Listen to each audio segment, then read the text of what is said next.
Salam, selamat pagi, salam damai sejahtera untuk Bapak Ibu Saudara yang terkasih.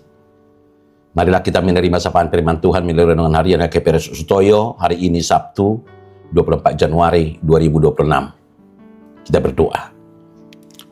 Damai sejahtera Allah yang melampaui segala akal, itulah yang memelihara hati, jiwa, dan pikiranmu di dalam nama Yesus Kristus Tuhan kita. Amin. Firman Tuhan yang mau menyapa kita melalui renungan ini terambil dari kitab Galatia pasal 2 ayatnya yang ke-16. Kamu tahu bahwa tidak seorang pun yang dibenarkan oleh karena melakukan hukum Taurat, tetapi hanya oleh karena iman dalam Kristus Yesus. Sebab itu kami pun telah percaya kepada Kristus Yesus, supaya kami dibenarkan oleh karena iman dalam Kristus dan bukan oleh karena melakukan hukum Taurat. Sebab tidak ada seorang pun yang dibenarkan oleh karena melakukan hukum Taurat. Dalam bahasa Batak Tuba, alayodo huboto hami, siap kaporsiau di Yesus Kristus sabing do dapotak kativitoro jolma, dada sian ulau patik. Di baheni nak kami gabi porsia di Kristus Yesusi, asa di pitori hami, siap kaporsiau di Kristusi, dada sian ulau patik. Aidang dapotan hapitoro nasa namar daging, anggo sian ulau patik.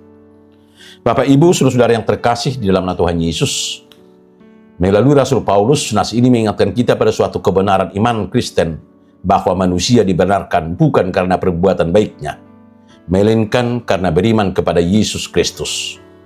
Paulus menuliskan ayat ini untuk memperlihatkan manusia terbiasa menilai segala sesuatu, bahkan memperoleh pembenaran di hadapan Allah, karena melalui usaha, ketaatan, dan prestasi.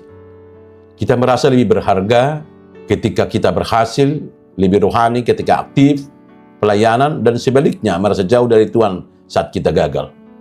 Paulus ingin meluruskan pemahaman kita dan menegaskan jika keselamatan hanya bergantung pada perbuatan, maka tidak seorang pun yang layak dibenarkan, karena tidak ada satu manusia pun yang sanggup melakukan hukum Allah secara sempurna.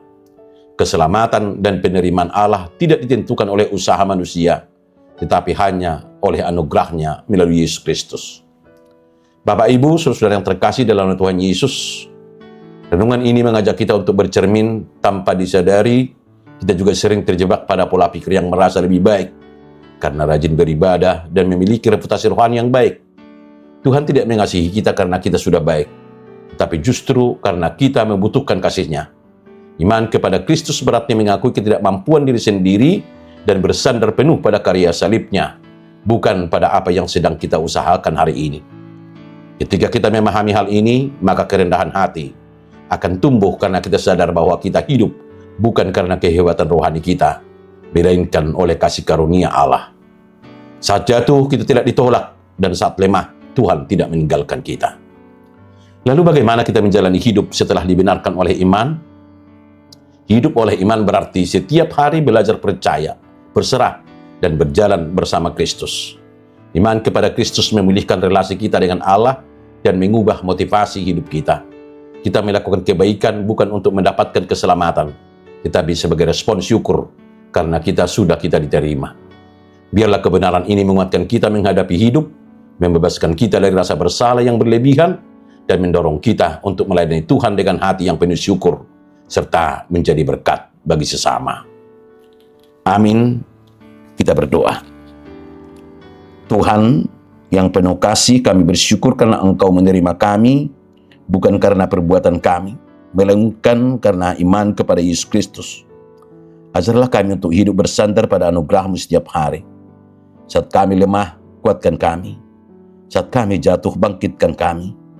Biarlah iman kami nyata melalui hidup yang penuh syukur, kasih, dan perbuatan baik yang memuliakan nama-Mu. Di dalam nama Tuhan Yesus Kristus kami berdoa. Amin. Salam, salam sehat. Selamat menjalani hidup dengan iman yang nyata melalui hidup yang penuh syukur, kasih, dan perbuatan baik yang memuliakan nama Tuhan. Immanuel.